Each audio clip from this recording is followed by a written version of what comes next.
En las alturas, paz a los hombres, paz a los hombres que ama el Señor. En las alturas, paz a los hombres, paz a los hombres que ama el Señor. Te alabamos, te bendecimos, te adoramos, glorificamos, te alabamos, te bendecimos, glorificamos, te damos gracias, te damos gracias, te damos gracias. Esa gloria en las alturas, paz a los hombres, paz a los hombres que ama el Señor. Gloria a Dios. En las alturas, paz a los hombres, paz a los hombres que ama el Señor. Te alabamos, te adoramos, glorificamos, te alabamos, te bendecimos, glorificamos, te damos gracias, te damos gracias, te damos gracias. Fuerte esa gloria, Señor, Dios Rey celestial.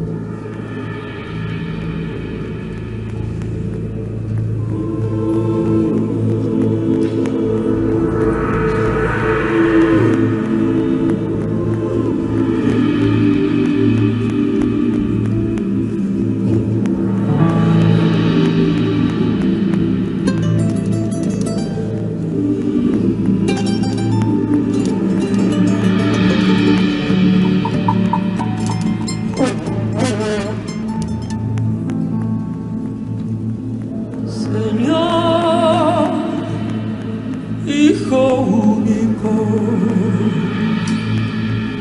Jesucristo,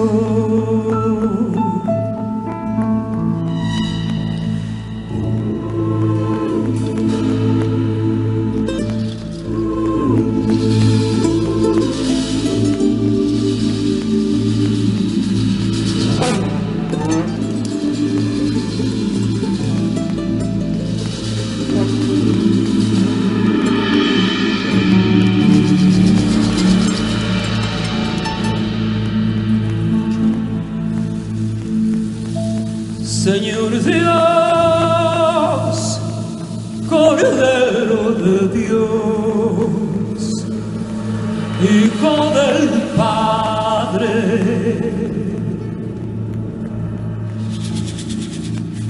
tú que quitas los pecados del mundo, ten piedad de nosotros.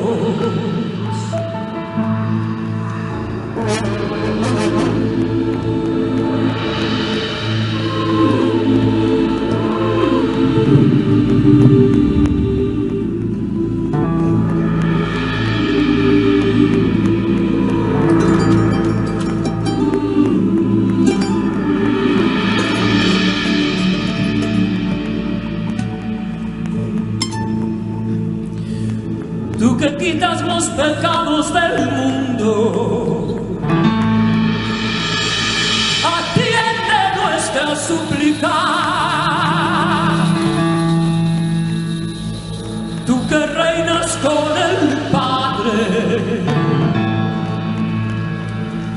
ten piedad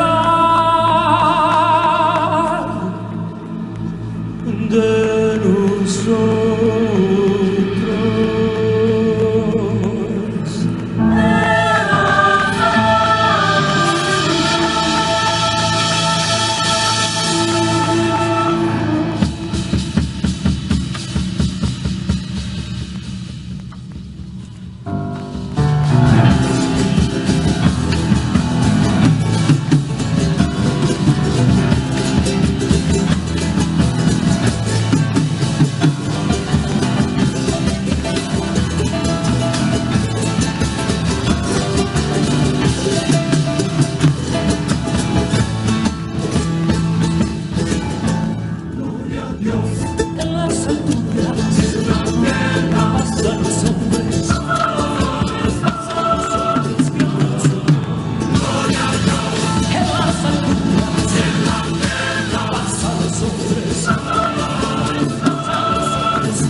Déjeme entrar en el capítulo de teología. ¿Cómo llegó a la conclusión de que la iglesia debía ser comprensiva con los divorciados? Ese Jesús me ganó de mano. Jesús, a todos que estaban con problemas, que vengan, que vengan. Me llama la atención cuando esa parábola que lo pinta el cuerpo entero, ¿no? Cuando, esta es la primera cosa que quiero decir, después viene otra segunda más específica. Cuando está esa parábola que invita a los exquisitos al banquete y cada uno se lava la mano y no va. Parece que Jesús se presenta, está figurando Dios, ¿no? Con rabia, y dice: vayan a los cruces de los caminos y tráiganme todos, sanos, enfermos, justos, pecadores, niños, grandes, todos. La palabra es todos. El llamado de Jesús es para todos. Es para todos. La iglesia es universal en ese aspecto, ¿no?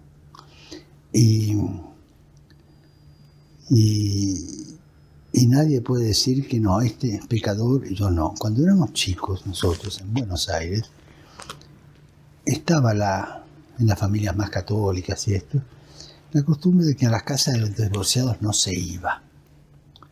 Una costumbre social de aquella época en Buenos Aires, porque daba la impresión que ya estaban con un pie en el infierno, ¿no? Es una concepción no cristiana de eso, totalmente politizante, segregacionista, etcétera, ¿no? Hoy día Jesús dice todos, y cada uno en la iglesia, ayudado por la comunidad o por el pastor, lo que sea, revé su situación, la analiza y se va colocando delante de Dios. Hoy día acompañar las nuevas uniones es un derecho que tienen los cristianos y un deber de la iglesia. No se puede decir: está divorciado y listo, en la lista para el infierno. No, es un hijo de Dios, una hija de Dios que está en camino. No puedo juzgar de afuera. Esto que quede muy claro. Por eso hay que acompañar a todos. Todos, otra vez. Y lo segundo, en Benedicto XVI, que él estuvo en la Congregación para la Doctrina de la Fe, ahí como prefecto, en 3 lugares, en el Alto Adige, en Piemonte y en Roma, dijo que una gran parte de los casamientos era inválido en la iglesia. ¿Por qué? Porque uno cuando dice sí, para siempre, pero nunca se hizo cargo de qué significaba eso. Entonces una persona separada, vuelta a casar, quizás es víctima de una cultura, de un modo de pensar, de una superficialidad cultural incluso dentro de la iglesia. Por eso hoy día estamos insistiendo en la formación de un catecumenado para preparar el matrimonio y para después. Cuando dicen para siempre, a veces no tienen idea que es para siempre. Y al año están separados. Una vez una señora me dijo: ustedes son muy vivos los curas. Ustedes, para ser curas, los hacen estudiar 6, 7 años. Pues son curas.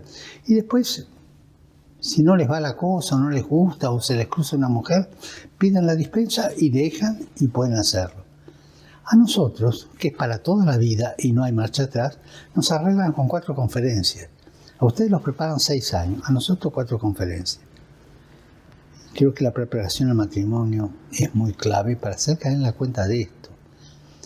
Hoy día cuando un joven dice para siempre, yo puedo entender lo que significa para siempre.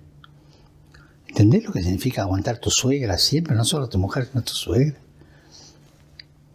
¿Entendés las dificultades matrimoniales así? ¿Te las has pensado alguna vez? Si es que sí, lo pensé más adelante. Pero el para siempre, en general, de la gente no tiene conciencia. Y ese es el punto que hace que el matrimonio sea inválido. Santo Padre, ¿y lo mismo respecto de la unión civil de integrantes del mismo sexo? Cuando en Argentina se discutió el matrimonio de personas del mismo sexo, la conferencia episcopal tuvo una gran discusión. Y yo ahí, con otro grupo grande de obispos, propusimos que ¿para qué hacer eso cuando podían hacer la unión civil? Que no es solamente para personas del mismo sexo, diversos sexos, sino que para ayudarse. Pensemos, 3 viejitas jubiladas hacen una unión civil de bienes y así se van como ayudando a lo que reciben y la herencia queda una de ellos, para todo, etc. La unión civil es una cosa mucho más amplia, es un contrato social que garantiza de alguna manera los derechos sociales, cierta estabilidad, y no es el sacramento del matrimonio, o al menos el hecho matrimonial. Pero me fue mal en la votación interna de la conferencia episcopal, y por eso salió la ley, porque no le dimos una alternativa a los gobiernos, ¿no? Yo creo que la unión civil tiene que existir. Ya en Francia hacía años que estaba ahí, yo lo tomé de ahí, ¿no? Y porque es una manera de darle una cierta cabida social a las uniones del mismo sexo. El matrimonio es otra cosa, tiene otra configuración, ¿no? Pero esa es mi postura, ¿no? En un reportaje reciente de la agencia Associated Press, usted sostuvo que la homosexualidad no era un delito, pero sí era un pecado. ¿Qué sucede con ese pecado respecto de la posibilidad luego de ir al infierno o al paraíso? Vuelvo a lo que dije, ir al infierno. Hablé 3 veces de la homosexualidad. La primera del viaje de Río de Janeiro, al 13, cuando dije esta frase: si una persona es homosexual y busca a Dios, ¿quién soy yo para juzgarla? Como diciendo, basta, no nos tomemos de víctima. Segundo, de Irlanda aquí, viaje de vuelta, mezclado con el problema vegano, cuando dije a un papá y a una mamá: nunca echen de la casa a un hijo o una hija homosexual. Acéptenlo, elaboren eso en familia, ¿no? Y la tercera, en la conferencia de prensa, en la entrevista de la Associated Press, donde hablé de la criminalización. Lamentablemente, hay 30 países más o menos que criminalizan hoy día la homosexualidad. Y de esos 30, casi 10 tienen la pena de muerte. Eso es muy grave. Y ahí también lo dije muy claro, ¿no? O sea, mi postura sobre la homosexualidad está ahí en esas 3, ¿no? Aquí a la audiencia general vienen personas que son de agrupaciones homosexuales y están entre la gente y se presentan como tal. Yo saludo a todo el mundo. Todos son hijos de Dios. Y cada uno busca a Dios y lo encuentra por el camino que puede. Dios solamente aparta a los soberbios. Los demás pecadores, todos estamos todos en la fila. Santo Padre, ¿me podría exponer su posición sobre el celibato voluntario? Creo que es una posibilidad que la Iglesia Católica existe. Toda la parte oriental de la Iglesia Católica la tiene. Acá en la Secretaría de Estado tenemos un padre que viene con su mujer y su hijito, ¿no? Es decir, de la Iglesia Oriental la tiene. Es una posibilidad abierta. Yo no sé si se abrirá o no se abrirá, pero es una posibilidad que se puede abrir. De hecho, en la historia de la Iglesia hubo concesiones locales sobre este asunto. No en la parte oriental, que eso ya es normal, sino en la parte de acá. Veamos que llegue el momento que un papa quizás lo revea. Yo todavía no me siento para reverlo. Pero obviamente que es una cosa disciplinar, nada que ver con dogmático, nada. Que hoy es y mañana puede no ser. ¿A qué se debe la preponderancia de casos de abuso sexual infantil en la Iglesia Católica? Bueno, ahí yo quiero ser muy objetivo. Los porcentajes que hay, más o menos, según las estadísticas universales, en parte de Naciones Unidas, UNICEF, etc., son que alrededor entre el 40 y el 42% de los abusos son en la casa y en el barrio. Y esos siguen con la modalidad antigua de taparlo. Ya se tapa, ¿no? Los tíos, los abuelos, los vecinos.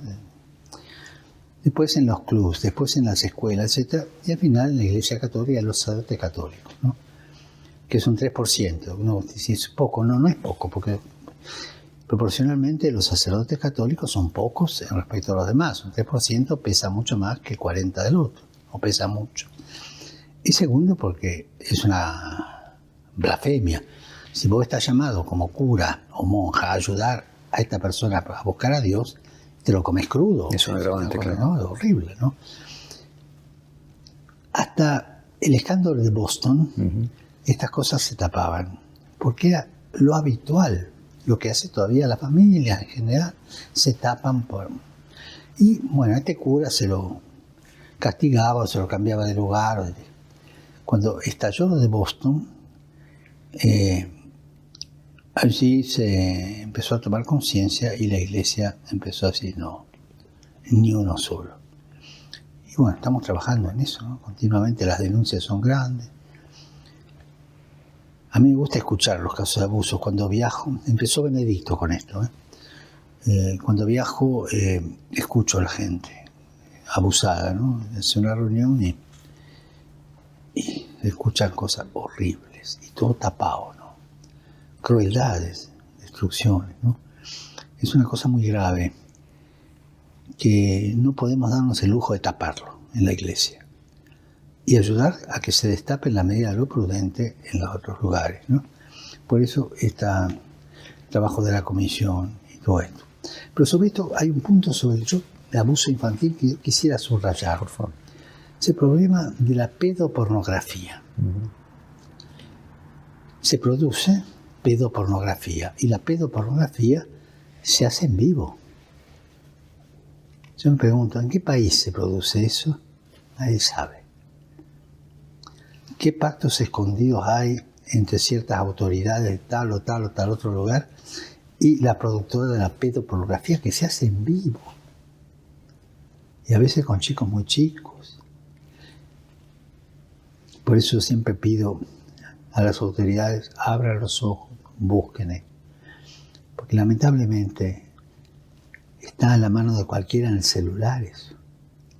La pedopornografía está en tu celular. Y el daño que hace. Y es como una droga. Una vez que le tomó el gusto uno a eso, salir. Esto lo sé en caso de algunos adictos que bueno, sufrieron juicio, fueron condenados. Pero el trabajo más grande fue el tratamiento psiquiátrico de limpiarles el hábito hacia la pedopornografía. ¿Quién la produce? ¿Dónde la produce? ¿Y quién tapa esa producción? Para mí es una pregunta que hay que responderle.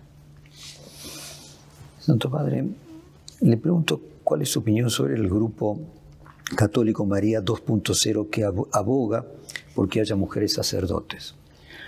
Bueno, aquí está un problema teológico, no solo ese, sino el planteo del sacerdocio femenino de por parte. En la iglesia hay dos principios, hay tres diría, pero dos que son dogmáticos, uno que es administrativo, ¿no? El principio administrativo es si a las mujeres se le puede dar este o este trabajo. Bueno, acá hay una gobernadora que es mujer, en el Consejo Económico de 6 laicos, 5 son mujeres, o sea, en el Vaticano están entrando las mujeres, secretarias de dicasterios, o sí. Ese principio administrativo. Pero el principio teológico es una cosa teologal. Por ejemplo, la iglesia no es varón, la iglesia es mujer. Es la iglesia, no es el iglesia, es mujer. Y se considera a sí mismo como esposa de Jesucristo. Ese es el dogma, la teología más sana. O sea, la iglesia es mujer. Entonces es mujer y no es ministro la iglesia. Necesita ministros varones, es distinta. Entonces está el principio de ministerialidad y el principio eclesial, que para resumirlo podríamos decir el principio petrino, que es el disciplinar, el de gobierno más así jerárquico, diácono, sacerdote, obispo, etc. Y el principio maternal de contención de la iglesia, de la comunidad, que se llama principio mariano. Principio petrino y principio mariano. La iglesia es mujer, está en el principio mariano, que es mucho más importante que esto. O sea, es más importante una mujer en la iglesia que un cura. Porque el principio mariano abarca todo y toca la feminidad de la iglesia. Jerárquicamente, un cura es más importante que la mujer, pero porque hay una jerarquización del ministerio. Entonces, en línea ministerial la tienen los varones. La línea maternal y de contención la tienen las mujeres. Teológicamente, si usted me pregunta quién es más importante, María o San Pedro, por ejemplo, los apóstoles, ciertamente María, ciertamente. Es más importante porque es figura de la Iglesia en esa línea no ministerial, sino eclesial. No podemos resolver el problema de la mujer con una simple funcionalidad. No. Va más allá. Es algo místico, teológico y eclesial. El principio petrino, que es ministerial, el principio mariano, que es la eclesialidad que sostiene todo. Por eso se contradicen, ¿no?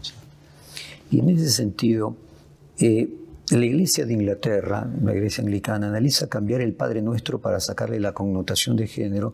Dice que Dios no es ni hombre ni mujer. ¿Qué opina usted? De esto hablamos un poco en el avión con el arzobispo Canterbury cuando veníamos de Sudán. Es un grupito de la Iglesia de Inglaterra, ¿no? En esa línea de desgeneralizar sin género las cosas, ¿no? Dios es Padre y Dios es Madre, las dos cosas juntas, más allá. Pero aquí entra a jugar una cosa muy peligrosa hoy día, que es la ideología de género. La ideología de género es, entre las todas colonizaciones ideológicas que están pasando hoy día, a mi juicio es la peor. Porque te despotencializa las diferencias y te va llevando a que no haya diferencias, cuando lo más rico es la contraposición de las diferencias que te hace progresar. La ideología de género es nefasta. No las personas que de alguna manera están dentro de otra cosa, pero la ideología, ¿no? Que simplifica, unifica, quita las diferencias. Sobre esto una vez leí un libro escrito en 1903, una novela, un tal Benson, inglés, la escribió él. Y se llama The Lord of the World o The Lord of the Earth. Los dos títulos. Señor del mundo. Y entonces hace una mirada hacia el futuro y está describiendo lo que está pasando ahora. Es curioso, ¿no? Hacia ese quitar las diferencias, ese quitar... Es una novela. En la mitad un poquito pesadita, en la mitad nomás. Pero vale la pena leerla. Porque hace ver cómo esa mirada de un futurista, un hombre que vio, hace caer en la cuenta en esta trama de quitar diferencias y hacer todo uniforme, todo un gobierno universal con una sola persona, todo uniforme, todo uniforme. Y la uniformidad es la cosa menos humana que hay. Porque una de las cosas que a las personas humanas, hombres y mujeres, nos distingue es la creatividad y la libertad, ¿no? O sea, yo no me imagino un perro haciendo un cuadro, sí a Picasso haciendo un cuadro. ¿Por qué? Porque hay una creatividad que nace de la libertad, ¿no? Que un animal no la tiene porque tiene muy acotado eso. Un animal podrá aprender disciplinas de conducta hasta cierto punto según los maestres, pero la creatividad es una cosa solamente humana, ¿no? Por eso hay que tener mucho cuidado con quitar las diferencias con esa ideología. ¿Y la creatividad se incentiva a través de esas chispas de las diferencias? Ah, claro, claro. Se incentiva, ¿eh? No se crea con eso, pero se incentiva. Sí. Por ejemplo, las discusiones, ¿no? Si usted agarra la Suma Teológica de Santo Tomás, cuando él quiere tratar un problema, dice, parece que, y pone todas las opiniones contrarias, las diferencias, y después discute con ellas, ¿no? Es un método intelectual para dar mi paso adelante, pero teniendo en cuenta todas las cosas que no están de acuerdo conmigo. Para ser un mal cristiano es mejor ser ateo, ¿es así? ¿Mal ateo o buen ateo? Hay que ser buena persona. Es verdad que el escándalo de los males cristianos hace tanto daño. Perdón, a ver si lo interpreto bien. Entonces, para ser un mal cristiano es preferible ser un buen ateo, así sería completa.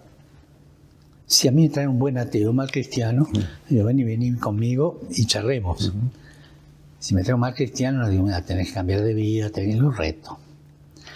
A un buen ateo le hablo y charlo de ponerme de acuerdo en camino a seguir juntos. Lo cual no quiere decir que lo convenza, pero caminemos juntos.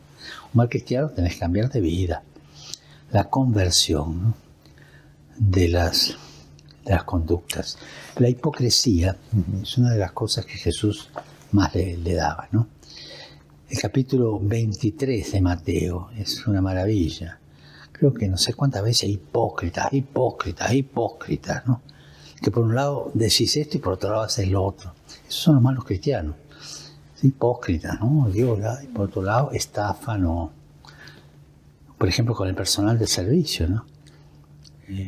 Cristianos que van a misa todos los domingos y no le pagan justo a su personal de servicio, ¿no? Un ejemplo chiquito, pero la incoherencia del mal cristiano es escandalosa. La armonía buena de la buena voluntad de un ateo no escandaliza. Dice, qué buen hombre, lástima que no crea, ¿no? O sea, y en ese sentido, Santo Padre, ¿es pecado ser ateo y puede ir un ateo al paraíso, un buen ateo? Volvemos al infierno y al paraíso. Un ateo que busca sinceramente no está fuera, está caminando. Está buscando sinceramente el sentido de la vida, por no decir Dios, está buscando, ¿no? El asunto es la búsqueda. Y un cristiano que no busca es un estancado. Y no te olvides que el agua estancada es la primera que se corrompe. Y cuando un cristiano se estanca, ¿qué podredumbre hay? Linda metáfora.